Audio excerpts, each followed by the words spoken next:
Muy buenas noches, El Salvador. Un placer más que enorme darle la bienvenida a todos ustedes esta noche para disfrutar su entrevista 8 en punto. Esta noche, ya lo habíamos adelantado en nuestras diferentes redes sociales, estaremos conversando con dos prestigiosos abogados en nuestro país, quienes ejercen la defensa técnica de dos imputados hasta este momento en el caso conocido como Diego de Holguín, dos exfuncionarios.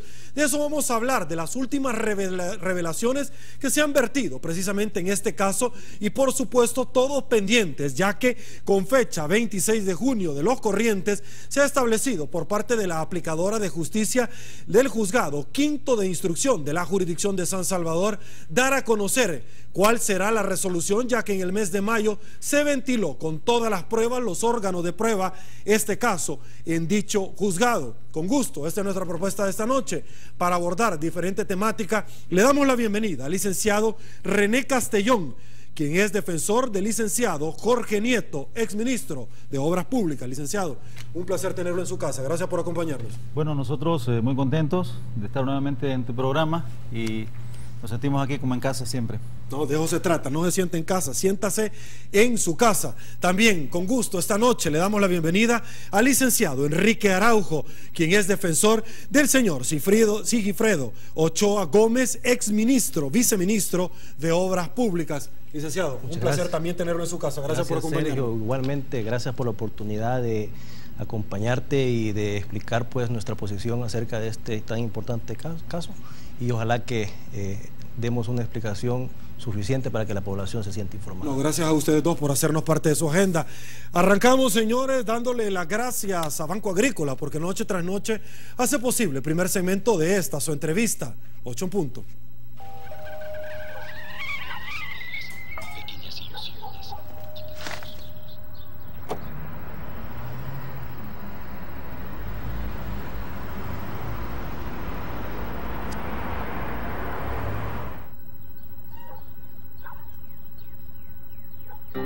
Querida patria, vieras qué diferente es todo acá. Algunas cosas te das cuenta que son distintas desde que llegas. Otras se empiezan a sentir diferentes a medida pasa el tiempo. Es fácil darse cuenta que acá donde yo estoy, casi todo es más grande. Los edificios, los puentes, las avenidas, las distancias. Pero las cosas que uno extraña estando acá son las que allá donde vos estás son más grandes. Son más grandes los sueños, las ilusiones, los corazones de la gente y sus sonrisas. La distancia me ha enseñado muchísimo desde que nos separamos, mi querida patria. Estando acá he aprendido que los salvadoreños somos más fuertes cuando estamos juntos. Que unido, El Salvador puede ser cada día un poquito más grande. He aprendido que vos nunca estás lejos. Y es que un salvadoreño se puede ir de su país, pero el país jamás se va de un salvadoreño. Nuestro gran sueño siempre ha sido poder estar cerca. Unidos, podemos soñar juntos y transformar nuestro país. Banco Agrícola y El Salvador, juntos por una banca más humana.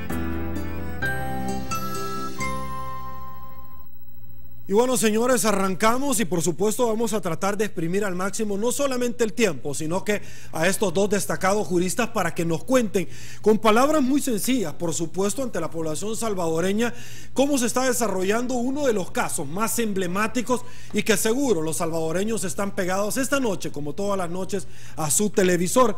Arranco con usted, licenciado René Castellón, quien por supuesto ya lo había dicho, defensor del licenciado Jorge Isidoro Nieto Menéndez, exministro de Obras Públicas, a quien se le imputan los delitos de peculado, falsedad documental agravada, incumplimiento de deberes.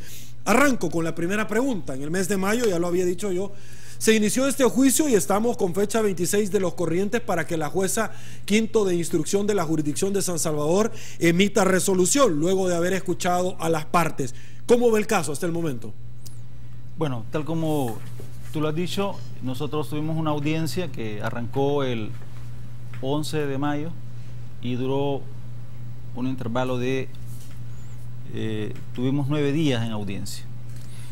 En esos 9 días, toda la tesis que nosotros habíamos venido sustentando durante más de año y medio quedó totalmente demostrada. Cuando digo quedó totalmente demostrada es que nosotros siempre sostuvimos que estábamos frente a un caso débil, que nos encontrábamos frente a un caso con grandes irregularidades, y cuando hablamos de grandes irregularidades quisiéramos nosotros que entendiera la población que es un caso en donde hay irregularidades insalvables, como por ejemplo irregularidades insalvables en el aspecto probatorio, es decir, la única prueba que se ha desarrollado durante la investigación, que podríamos identificarla como una prueba científica, es una prueba totalmente viciada. Y cuando digo totalmente viciada, se trata de un peritaje. Y es importante que la población lo entienda esto. Es un peritaje que fue hecho por empleados del mismo Ministerio de Obras Públicas, en un alto porcentaje, con total aquiescencia del Ministerio Público Fiscal. Eso quiere decir que a partir de ese momento, esa prueba científica, porque lo otro de lo que pudiésemos hablar como prueba, se trata de un testigo que no tiene ni siquiera el carácter referencial porque no ha sido definido como tal. Esa prueba consistente en ese peritaje es una prueba totalmente irregular. ¿Qué otra cosa podríamos identificar en este proceso que ha sucedido durante esos 9 días de transcurso de la audiencia preliminar? El Ministerio Público Fiscal incurrió en un gravísimo error. Todos los que somos abogados, y tú lo eres, el caso del licenciado Araujo, otro colega, pero cualquier abogado sabe, o cualquier estudiante de procesal penal sabe que cuando se hace un ofrecimiento de prueba, sobre todo en un proceso de tanta magnitud como este, se debe de decir específicamente qué es lo que se pretende probar con cada elemento que se ofrece como tal. El Ministerio Público Fiscal hizo un ofrecimiento de prueba, enorme ofrecimiento de prueba, en el que omitió decir qué era lo que pretendía probar con esos elementos de prueba que estaba ofreciendo, y trató de salvar esa situación ya en el desarrollo de la audiencia, y pudo haber habido alguna forma de salvarlo, pues, porque en derecho y en aspectos procesales la ley permite que uno salve irregularidades, pero esa irregularidad quedó totalmente insalvable, y por lo tanto nosotros creemos que esa es una prueba, ese es un vicio tan grande que no permite que este caso se encuentre en posibilidades de pasar a juicio. Ok, tengo mis notas, licenciado. El haber ofrecido pruebas sin especificar lo que pretendía probar con la misma en algún momento y no haber salvado esa situación de acuerdo con la ley. Cuéntenos un poquito de esto, porque en algún momento esa prueba está amenazada de ser excluida por la persona que está haciendo una evaluación, y por supuesto esta evaluación va a determinar si esto se da un sobreseimiento provisional definitivo o un auto de apertura a juicio. ¿Qué debemos de entender por esto? Vaya, lo que ocurre cuando la ley exige que se debe de cumplir con ciertas, llamémosle formalidades, y eso es la palabra exacta. Hay que cumplir con ciertas formalidades para ofrecer la prueba. Hay que decir con exactitud qué se pretende probar con cada elemento de prueba que se ofrece. Si eso no es así, la consecuencia indiscutible es que esa prueba dentro del proceso debe de ser declarada inadmisible. Si eso ocurre en el contexto de la acusación, esa acusación tiene un vicio insalvable. Por lo tanto, en este caso, y no es porque nosotros hayamos hecho un gran descubrimiento dentro del proceso, simplemente el Ministerio Público Fiscal incurrió en ese grave error y no lo pudo salvar. Esa situación en cualquier lugar del mundo civilizado, pero estamos hablando aquí en El Salvador, de acuerdo con nuestras leyes, esa situación es totalmente insalvable e insostenible. Esa prueba es una prueba irregular y debe de ser excluida del proceso, o por lo tanto no debe de ser entrada, no debe de permitirse que entre al proceso. Por lo tanto, esa no permisión de que esa prueba se introduzca al proceso se conoce como inadmisibilidad. En esa circunstancia nos encontramos, Sergio. Perfecto. Voy con usted, licenciado Araujo, para conocer un poquito ¿Cuál es su percepción de cómo ve el caso? Y adicionalmente yo le traslado a usted, porque en algún momento ustedes se han comido el proceso. Ustedes saben cómo va este tema hasta este momento y le pueden trasladar a la población salvadoreña ya diluido, para en términos muy entendibles. Se busca aclarar en alguna medida, por lo que nosotros pudimos ver en algún tipo de rotativos, y si esto es cierto, por favor lo señala, y si no nos corrige, donde la obra al principio se estipuló que iba a costar 25 millones y al final terminó con un costo de 63 millones de dólares. Sin embargo, al final realmente el perjuicio económico que se tiene dentro de un peritaje solo son 11 millones de dólares, ¿cierto o falso? Es un poquito más complicado el tema en sí.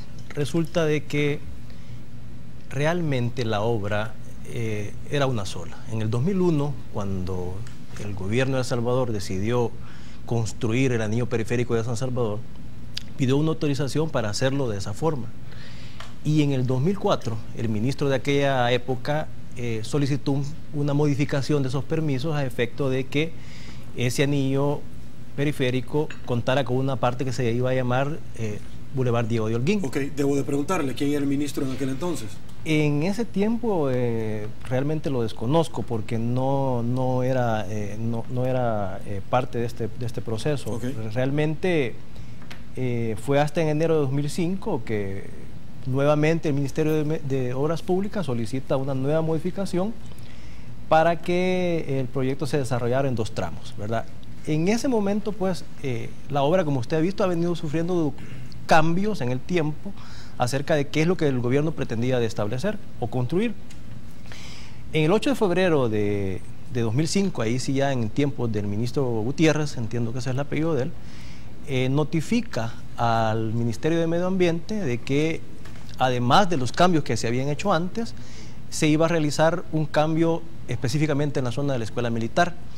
Lastimosamente, en ese momento, el ministro lo único que hizo fue notificarle al ministro de Medio Ambiente.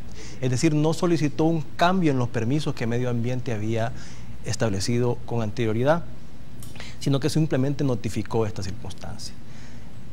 Eso provoca o desencadena una serie de acontecimientos desafortunados que terminan en este proceso específico. Ya en febrero del 2005, pues una vez hecha esa notificación, inician los procedimientos previos para realizar la adjudicación de la obra y el 8 de noviembre de 2005 se adjudica a la socio Copreca Linares, con la deficiencia que antes he hecho referencia, ¿verdad? Es decir, que se cambió el trazo de la obra, simplemente notificando y sin pedir un permiso de modificación de la obra. Por eso es que es necesario aclarar a la población que si han habido modificaciones en trazos y en montos, ¿verdad?, y en construcciones del Boulevard Diego de Holguín, hoy Boulevard Monseñor Romero, ha sido por decisiones anteriores. Es decir, este proyecto es tan antiguo desde el año 2001. Pero el verdadero hecho importante sucedió precisamente en febrero del año 2005, es decir, cuando se decide cambiar el trazo de la obra. Ya para noviembre de 2005, que es cuando se firma el contrato con el asocio, el trazo había sido modificado y por lo tanto el precio de la obra también había cambiado. Se inició la construcción de la parte que está en la entrada de Santa Tecla, digámoslo así, ¿verdad?, y que termina más o menos por la zona del Parque Bicentenario, el final de ese parque, es decir, en un redondel que conecta con la calle al Puerto de la Libertad. Y el siguiente tramo iba a iniciar en ese redondel y a terminar en el Boulevard de los Próceres. El primer tramo finaliza, ¿verdad?, que es el tramo que inicia Santa Tecla y termina en el redondel, y el segundo tramo, que es el que generó problemas por el cambio en el diseño de la obra. Entonces, por eso es que es necesario aclarar, porque la obra se dividió en 2 tramos y esos 2 tramos tuvieron avances, es decir, el primer tramo terminó y el segundo tuvo los problemas que generaron este proceso. Los montos entonces fueron modificados. Para ese segundo tramo que tuvo los problemas, es decir, el tramo 2, se habían presupuestado 25 millones de dólares para concluir todo ese tramo. Y esas cantidades son las que fueron sometidas a pericia cuando la obra al final quedó abandonada. Esa pericia es de la que habla el colega Castellón, es la que nos tiene en este proceso prácticamente. Resulta que cuando cambian las autoridades de gobierno, en el año 2009, que cambia el gobierno de El Salvador, inicia pues un estudio por parte del señor ministro, ya en ese momento el señor Orlando Quinteros, entiendo, el señor conocido por Gerson Martínez, y presenta a la Fiscalía General de la República un aviso o denuncia en contra de los funcionarios anteriores, donde abarca todo el tramo y todo el tiempo que yo le he mencionado. Es decir, desde que en el 2001 se aprobó ese proyecto hasta el 2009 que el señor ministro y el señor viceministro, a quien yo represento, dejaron los cargos. Lastimosamente, en ese momento que se presenta la denuncia, el tiempo transcurre y lo lógico es, obviamente, la Fiscalía General de la República inicia una investigación como es debido, una vez conociendo que se ha presentado una denuncia, y la Fiscalía decide practicar un peritaje sobre el avance de la obra. La obra ya estaba abandonada y era necesario establecer qué tanto había avanzado la obra, qué tanto eran reales las pretensiones del ministro al momento de presentar la denuncia. Y ahí es donde surge el primer problema para el desarrollo del proceso. Es decir, cuando se decide hacer ese peritaje, lastimosamente la legislación anterior del Código Procesal Penal permitía que los peritajes se realizaran sin la presencia de los posibles involucrados. Es decir, al peritaje solo debía asistir el juez, los peritos nombrados y un defensor público. Es decir, los que pudieran ser responsables, los que pudieran verse afectados con ese peritaje, es decir, los funcionarios y el constructor, pues ni siquiera fueron informados, no se les permitió participar. Y como dijo el colega Castellón, adicionalmente a eso, las personas que fueron nombradas como peritos realmente o trabajaron. Es que tal vez la idoneidad del cargo no está sujeta a nuestra discusión. El problema es que provenían del Ministerio de Obras Públicas. Es decir, trabajaron o trabajaban para el Ministerio. ¿Quién tuvo que haber sido la institución correcta? Para nosotros, para una sanidad del proceso y para una imparcialidad total, ¿verdad?, pudieran haberse solicitado peritos a la Asociación Salvadoreña de Ingenieros Arquitectos, ¿verdad?, que tienen capacidad total, a la Universidad de El Salvador, que por ley tiene la calidad de perito permanente, cualquier miembro de esta universidad, igualmente a instituciones, a otras universidades, es decir, personas que imparten maestrías y doctorados en cátedras de construcción de carreteras y de puentes, que es lo que estaba pasando. Y que estuvieran aisladas de las dos partes. Hubiera sido preferible, pues, porque el problema es que los posibles involucrados, por disposición legal, fueron excluidos de esa pericia. Y las personas que practican la pericia forman parte de la institución que se dice afectada, que es el Ministerio de Obras Públicas.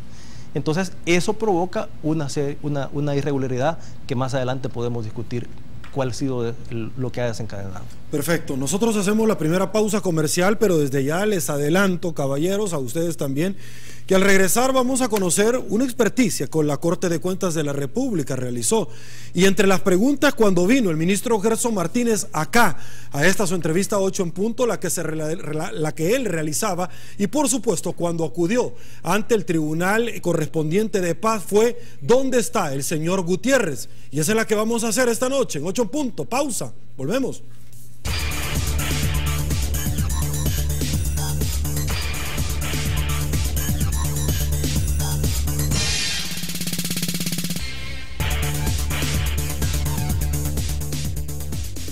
Estamos de regreso. El Salvador, mil gracias por su preferencia. Estamos conversando con dos abogados que por supuesto ejercen la defensa técnica 1. El primero como defensor del señor Jorge Nieto y el siguiente del señor Sigifredo Ochoa Gómez, viceministro de Obras Públicas. Licenciado Castellón, ya había adelantado la pregunta. Aquí me acompañó en su momento en diferentes oportunidades el ministro de Obras Públicas, Gerson Martínez, y también acudió en su momento ante el juez de paz correspondiente. Al ingresar a la audiencia, él me manifestaba acá públicamente que la primera pregunta que se hacía es ¿dónde está el señor David Gutiérrez? De hecho, cuando él fue a presentar aquella cantidad grande de pruebas ante la Fiscalía General de la República, acudió el ex ministro de Obras Públicas y él le manifestó que estaba muy, pero muy preocupado. Y esa es mi primera pregunta que yo le traslado a usted. ¿Por qué no está considerado el ex ministro de Obras Públicas en toda la acusación que la Fiscalía ha planteado? Bueno, nosotros es un tema bastante complejo opinar sobre el ejercicio de la acción penal pública en nuestro país. Pero yo quisiera rescatar la idea del Estado de Derecho, y una de las cosas fundamentales en el Estado de Derecho es el imperio de la ley. Y hablarle brevemente sobre la legalidad del ejercicio de la acción penal pública. Siempre que hay un hecho delictivo, debe de ser la persecución de ese hecho delictivo. Nosotros hemos quedado muy sorprendidos, y lo hemos dicho durante la audiencia preliminar, que desde la página 6 de la acusación hasta la página 67 de la acusación se mencionan hechos que no son responsabilidad de don Jorge Nieto. Consecuentemente, si se le da una lectura detenida, una lectura pormenorizada a esos hechos, son responsabilidad de su predecesor. Eso significa que si esos hechos tienen carácter delictivo y no han sido investigados, eso es una pregunta que quedará en el tapete de la discusión, que por qué realmente se habla de esa persona como un ausente.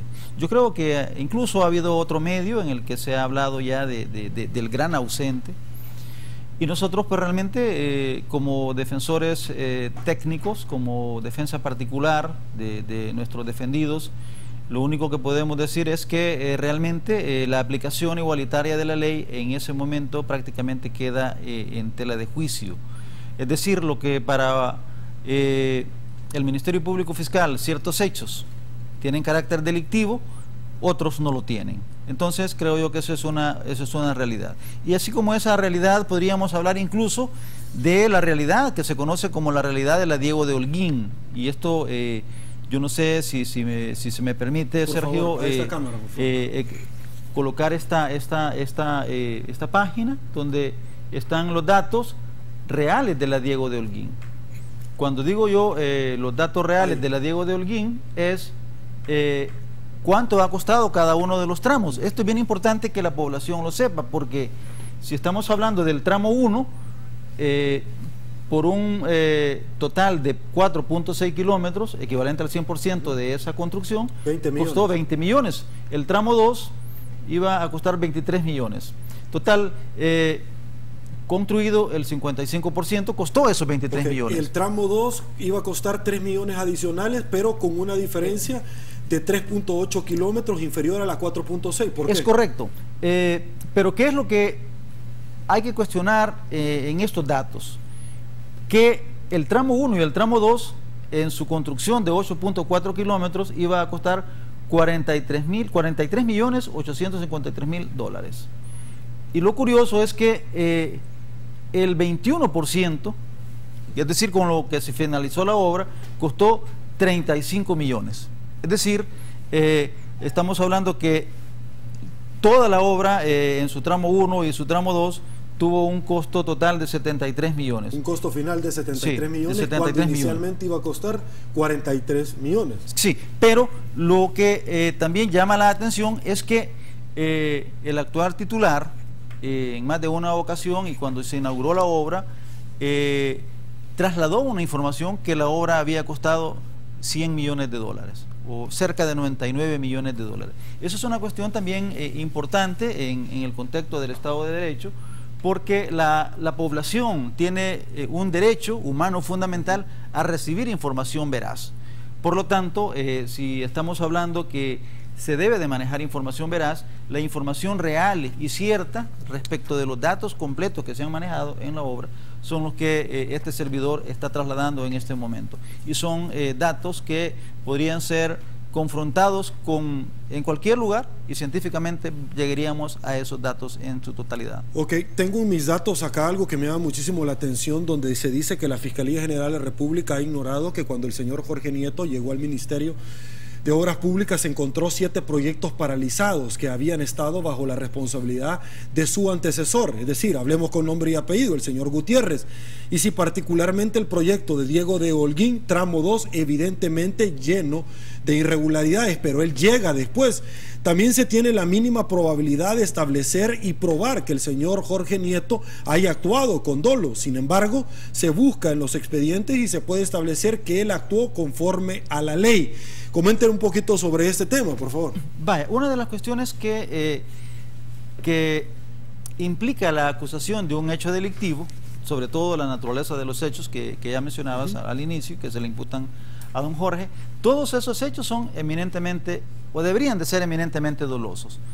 ¿Qué es lo que hace don Jorge Nieto cuando llega al Ministerio de Obras Públicas y encuentra ese número X de proyectos? Ya hablamos de 7, pero fundamentalmente el de la Diego de Holguín tramo 2. Lo que él hace es tratar de corregir todos los errores y todas las irregularidades que ya estaban desarrollándose dentro del proceso, dentro del proyecto concretamente. Por ejemplo, el haber sacado la obra de su trazo original, que es a lo que ya se refirió el colega Araujo. Él prácticamente no haber contado con permisos para haber sacado esa obra del trazo original. Incluso en este momento hay una información que está por lo menos dentro del proceso como una información cierta hasta cierto día, hasta cierta época, y es que la obra ha sido terminada sin que en este momento haya existido un proceso de expropiación de parte de los dueños de los inmuebles. Eso quiere decir que con bastante probabilidad esa obra se terminó y se ha construido en terreno ajeno. Perfecto, ya vamos a hablar sobre eso porque me parece que es un hallazgo importante. Licenciado Araujo, ¿cuáles son las principales pruebas que ustedes como defensor, particularmente usted con su representado, ha presentado para excluirlo de cualquier tipo de imputación, para demostrar que él es inocente? En principio, lo que se ha presentado a la señora jueza es la determinación que, en el caso de mi cliente, y creo que de todas las personas que están procesadas, no se ha actuado con dolo. Es decir, toda acción que mi cliente ha desarrollado ejerciendo el cargo que le fue conferido ha sido en beneficio del Ministerio de Obras Públicas. Es decir, ningún acto que mi cliente haya desarrollado ha sido pensando en defraudar o permitir que alguien defraudara al Estado de El Salvador. La verdad que es necesario que la población tenga en cuenta, igual que todos los abogados de este país, que al ámbito penal o a la jurisdicción penal deben de llegar los casos en donde se comprueba que la persona procesada ha actuado con la intención de cometer un delito. Es decir, que aquel decide cometer un delito sabiendo que lo que está haciendo es delictivo. Hecha esa aclaración y afirmando con rotunda certeza de que el ingeniero Ochoa Gómez jamás en su ejercicio de la función pública ha tenido la intención de afectar al Estado de ninguna forma, presentamos en el juzgado de instrucción que está llevando el caso elementos de prueba que permiten establecer esa falta de intención dolosa, es decir, esa falta de intención de cometer un delito. Han desfilado y hemos ofrecido testigos, ¿verdad?, que fueron entrevistados por la Fiscalía General de la República, aún en ausencia de defensores de los procesados, que permiten establecer que cualquier conversación y cualquier decisión que tomó el ingeniero Ochoa Gómez fue con la intención, primero, de que el proyecto terminara, segundo, de que la terminación de ese proyecto no implicara un costo mayor para el Estado. Y es que cuando llega el ingeniero Ochoa Gómez al Ministerio de Obras Públicas junto con el licenciado Nieto, se percatan que ha existido un error por parte del Estado, un error que nosotros hemos ofrecido probar, y ese error lo ofrecimos probar con el informe de auditoría identificado, un informe especial de examen especial de auditoría número 5, relacionado con el proyecto Apertura Boulevard Diego de Holguín Santa Tecla, emitido por la Corte de Cuentas de la República, la Dirección de Auditoría 5, en diciembre de 2011. Nosotros hemos ofertado este medio probatorio por una simple razón, porque en las conclusiones que la Corte de Cuentas ha emitido, dice lo siguiente: el MOP inició el proceso de licitación del contrato que identifica como número 66 del 2005, sin antes haber asegurado todos los derechos de vía en la traza del proyecto. Se refiere al MOP que era procedido por el ingeniero Gutiérrez.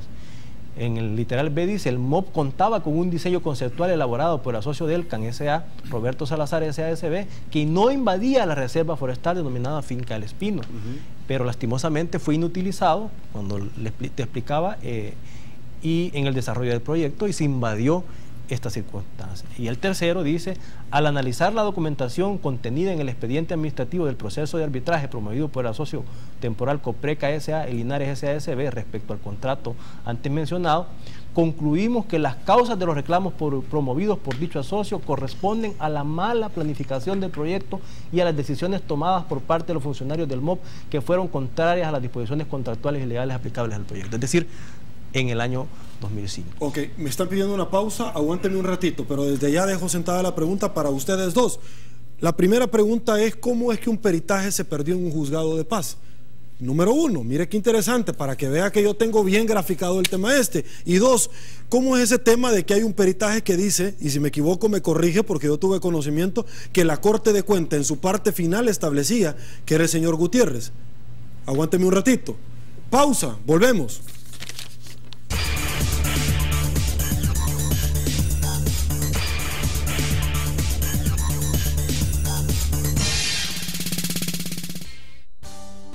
Hospital San Francisco en San Miguel, con la más grande infraestructura y la mejor tecnología médica de primer mundo.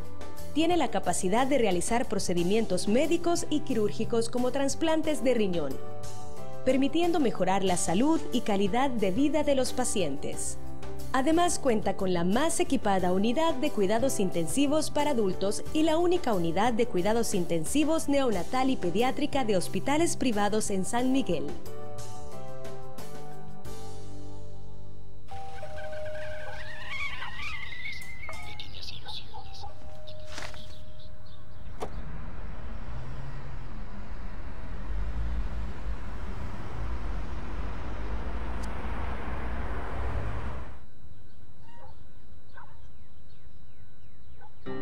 Querida patria, vieras qué diferente es todo acá.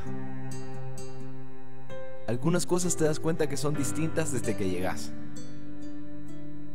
Otras se empiezan a sentir diferentes a medida pasa el tiempo. Es fácil darse cuenta que acá donde yo estoy, casi todo es más grande. Los edificios, los puentes, las avenidas, las distancias. Pero las cosas que uno extraña estando acá son las que allá donde vos estás son más grandes.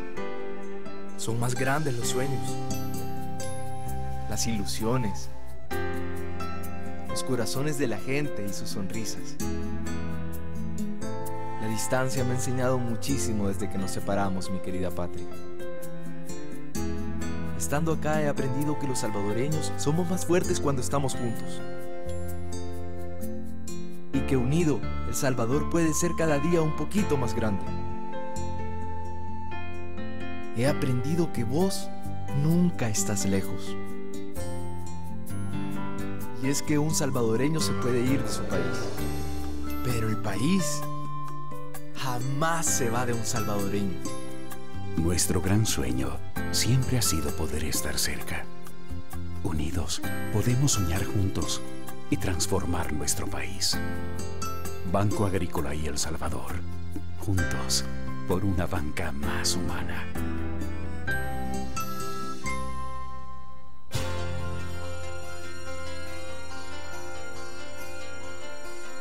De la misma manera que le pones empeño a tu vida, nosotros nos empeñamos en lo que hacemos a diario, porque somos como tú y siempre damos lo mejor.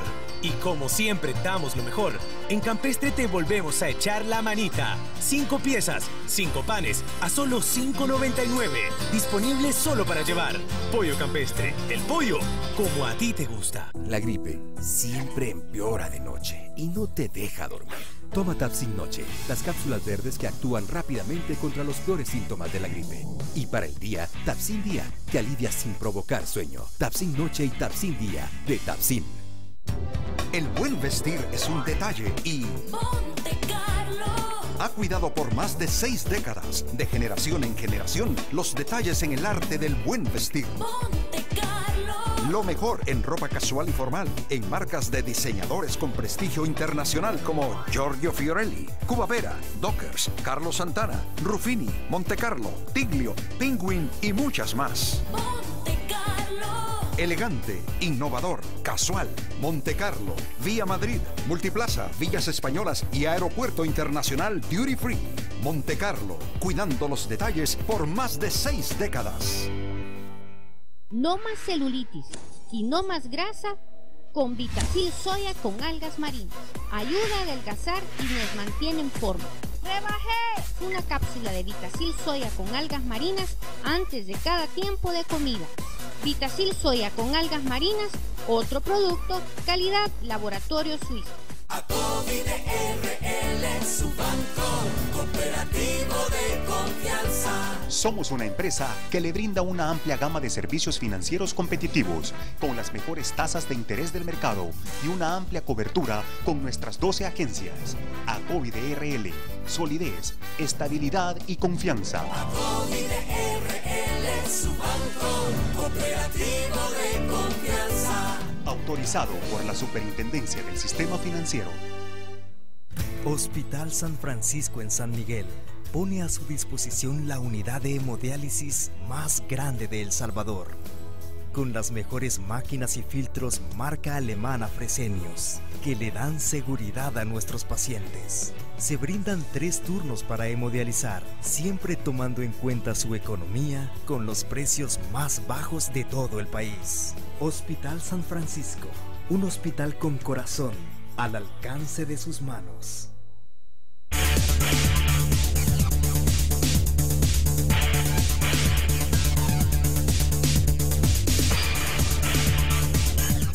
Estamos de regreso, mil gracias El Salvador por su preferencia. El tercer segmento de su entrevista 8 en punto es gracias a la fina cortesía de ACOVIDRL. Continuamos. Somos una empresa que le brinda una amplia gama de servicios financieros competitivos. ACOVIDRL, su banco cooperativo de confianza. Bueno, ya lo había dejado sentado sobre la mesa, licenciado Araujo. Cuénteme cómo es que la experticia se había perdido únicamente y luego apareció. Y por supuesto la otra pregunta era, porque un amigo televidente me la realiza, es ¿qué hubiera pasado si el licenciado Nieto no hubiera tratado de arreglar este problema? Como es un contrato llave en mano, el contratista se hubiera embolsado 7 millones de dólares de todos los salvadoreños. Cuénteme. Quizás comienzo con esa última pregunta porque es interesante. Como te decía hace un momento, la intención del ingeniero Ochoa y de todos los funcionarios del Ministerio de Obras Públicas, desde que llegaron, fue tratar de solucionar los inconvenientes que administrativamente se habían ocasionado en el proyecto. Por una primera razón, y es que la situación de haber cambiado el trazo del proyecto en un contrato llave en mano, le permitía al contratista reclamar la terminación del contrato. Es decir, si el contratista estaba obligado a realizar una obra en un espacio específico, en un tiempo específico, y por un error del Ministerio de Obras Públicas, cuando cambió el trazo, ya no iba a poder terminar la obra, eso era una causa suficiente para que el contratista pidiera la terminación del contrato. ¿Y usted piensa que ahí está el pecado del señor exministro cuando trató de ahorrarle 7 millones de dólares a los salvadoreños? Yo creo que lo que en ese momento trataron los funcionarios fue, primero, que los salvadoreños no gastaran más dinero por la construcción de la obra, y segundo, que la obra terminara en el tiempo necesario. Pero ahora eso se mira como algo malo, ¿verdad? Tratar de ahorrarle dinero al Estado impidiendo que la obra se encareciera. Y es que, ya pasando al siguiente tema de esa pericia, como te decía, nosotros hemos ofertado algunos medios de prueba, pero resulta que la base de la acusación fiscal es la pericia que se realizó por miembros del Ministerio de Obras Públicas. Esa pericia fue cuestionada muchas veces por la defensa en la fase de instrucción, en la fase de investigación del proceso, pero los tribunales superiores, las cámaras de primera instancia, de segunda instancia, resolvieron que la pericia había que dejarla tal como estaba, ¿verdad? Había que valorarla de esa forma, porque en la fase de instrucción, iba a haber la oportunidad de solicitar una nueva pericia. Entonces, nosotros lo aceptamos como un elemento válido, es decir, vamos a hacer una nueva pericia donde podamos proponer peritos, donde nuestros clientes puedan participar y entonces podamos poner en juicio lo que antes se hizo. Pero lastimosamente, para poder hacer esa segunda pericia había que tener materialmente la primera en manos del Tribunal Quinto de Instrucción y pasó un gran tiempo, es decir, desde... ¿Cuántos meses más o menos? 11 meses. 11 meses para que apareciera la para experticia. que la experticia fuera presentada al Juzgado Quinto de Instrucción. Si la fase de instrucción tiene como máximo 12 meses, quiere decir que solo tuvimos un mes para revisar la pericia y como 5 días para pedir la nueva pericia y por esa razón no se concluyó. Es decir, por el transcurso del tiempo, el ejercicio de la defensa se ha visto impedido al momento de realizar una nueva pericia. Ok, licenciado Castellón ya había dejado sentada la pregunta sobre la mesa sobre una experticia de la Corte de Cuentas y usted me va a comentar de eso. Sin embargo, la Fiscalía, tengo en mis notas, está consciente que en contra del señor Jorge Nieto no existe una imputación objetiva. Me pregunta un amigo televidente. Cuénteme de eso. Vaya, lo que ocurre es lo siguiente. Nosotros hemos sustentado y hemos sostenido, lo ha hecho el licenciado Araujo, lo ha hecho su servidor, lo ha hecho todo el mundo en la defensa, y le hemos dicho nosotros a los fiscales, por favor díganos exactamente en qué consiste cada una de las acciones que ha realizado cada uno de los procesados. El Ministerio Público ha sido insuficiente para poder decir eso. Nosotros hemos sustentado lo siguiente mediante la elaboración de 3 preguntas y nos hemos preguntado: ¿ha realizado don Jorge Nieto cada una de las acciones que le imputa a la Fiscalía? Nosotros hemos respondido no. Hemos hecho una siguiente pregunta: ¿ha llegado don Jorge Nieto a tratar de resolver los problemas que ya habían sido creados o ha llegado a realizar acciones delictivas? Nosotros hemos respondido que llegó a tratar de resolver un problema que ya había sido creado por alguien. Y tercero, ¿se encuentran las acciones realizadas por don Jorge y por cualquier otro procesado dentro del ámbito de protección de la ley o de la norma penal o no? Nosotros hemos dicho que todas sus acciones se encuentran dentro del marco de la ley, dentro del marco de la Constitución, dentro del marco de la ley secundaria y tratando de proteger el bien común, entiéndase, el bien de todos los salvadoreños.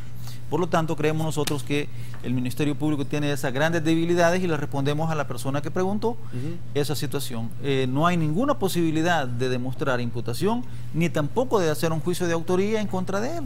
Simple y sencillamente porque llegó a tratar de resolver problemas que ya habían sido generados por su antecesor. Ok, la experticia de la Corte de Cuentas de la República, que creo que es la que usted tiene en sus manos. Yo la tengo aquí en mis manos. Que dice en una postura finalista que no fue su cliente, sino que el señor Jorge Nieto.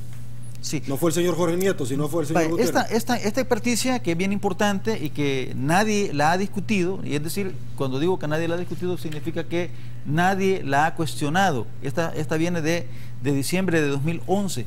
Voy a permitirme leer de manera brevísima las conclusiones. Y dice: como resultado del examen especial al proceso final del contrato, nos vamos a referir al contrato de la apertura Diego de Holguín, se llegan por lo menos a las siguientes conclusiones. El Ministerio de Obras Públicas inició el proceso de licitación del contrato sin antes haber asegurado todos los derechos de vía en la traza del proyecto. Esto, Sergio, no lo realizó don Jorge Nieto, ni lo realizó el ingeniero Ochoa. Ya estaba esto realizado y comenzado cuando ellos llegaron al Ministerio de Obras Públicas.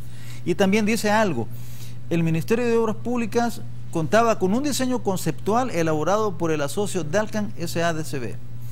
¿Qué es lo que sucedió?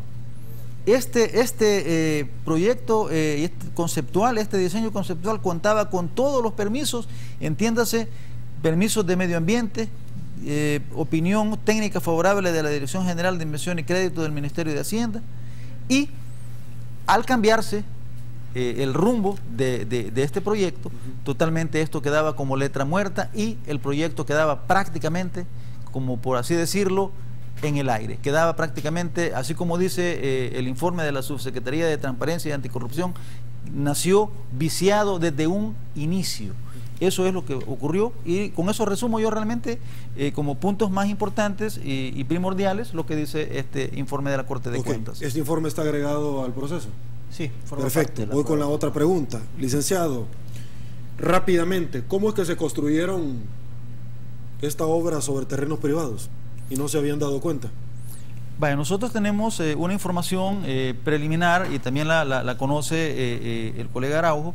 Tenemos nosotros una información preliminar que se solicitó al Ministerio de Obras Públicas que presentara de manera específica y puntual, ya que había sido finalizada la obra, si se contaba realmente con las escrituras que acreditaran la propiedad a favor del Estado salvadoreño. Por lo menos hasta la fecha en la que nosotros tuvimos acceso, que fue parte en la época en la que todavía estábamos esperando la audiencia preliminar, lo que contaba es que los dueños de ese inmueble, entiéndase parte de la familia dueñas, no había hecho el traspaso a favor del Estado. Debe de entenderse entonces que si no se había hecho ese traspaso a favor del Estado, ni mediante una expropiación, ni mediante ningún otro mecanismo jurídicamente válido, ese proyecto se concluyó y se terminó en una propiedad que no es parte del Estado. Es decir, se terminó la obra y es en terreno privado. Perfecto. Creo que también eso, no sé si lo podría ampliar el colega Araujo, porque también tuvo acceso a esa información. Ok.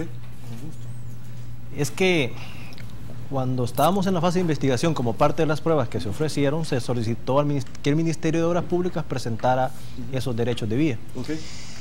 Y nuestra sorpresa fue que cuando el Ministerio de Obras Públicas le envía a la juez de instrucción las escrituras donde aparecían esos traspasos, lo que aparecía por parte de la sociedad Dueñas Hermanos Limitada era una promesa de donación, no era un traspaso de derechos de vía.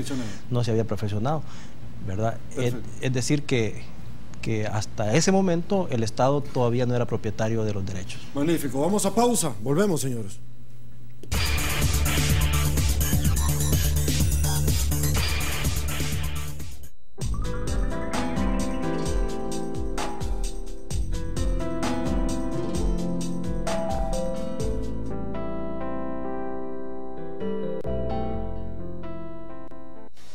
El presidente Salvador Sánchez Serén considera que la decisión de la Sala de lo Constitucional de frenar la emisión de títulos valores por $900 millones afecta al pueblo salvadoreño, ya que dificulta al gobierno el financiamiento de acciones en materia de seguridad.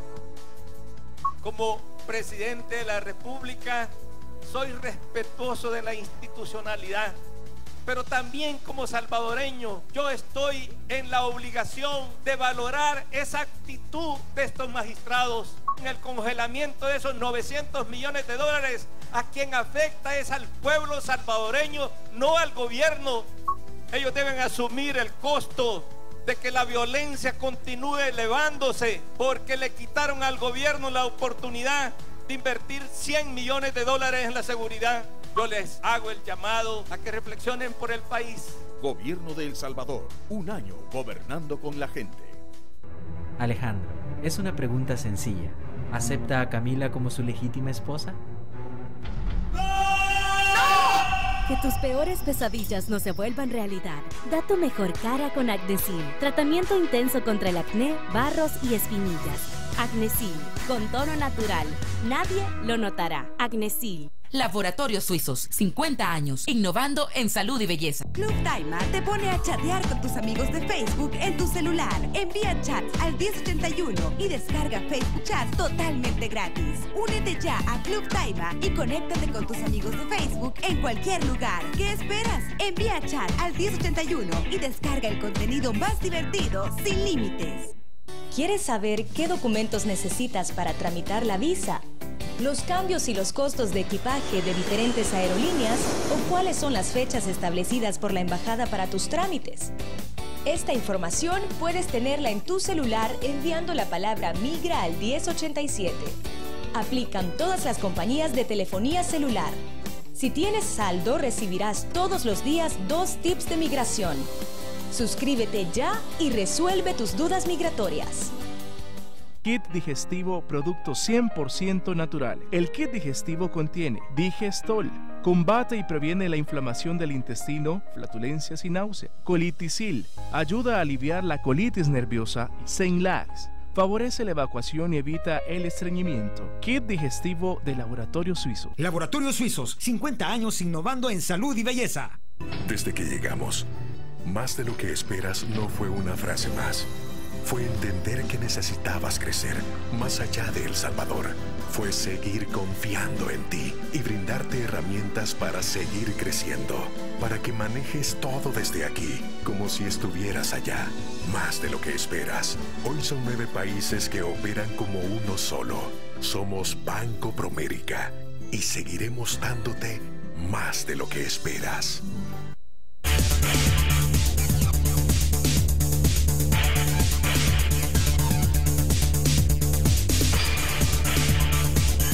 Estamos de regreso, mil gracias El Salvador. En un minuto, ¿qué espera del proceso, licenciado?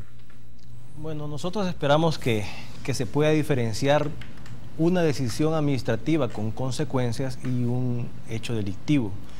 Como por ejemplo lo que acaba de decir el licenciado Castellón, que se ha construido o se finalizó la construcción de la carretera en terreno que todavía no era del Estado.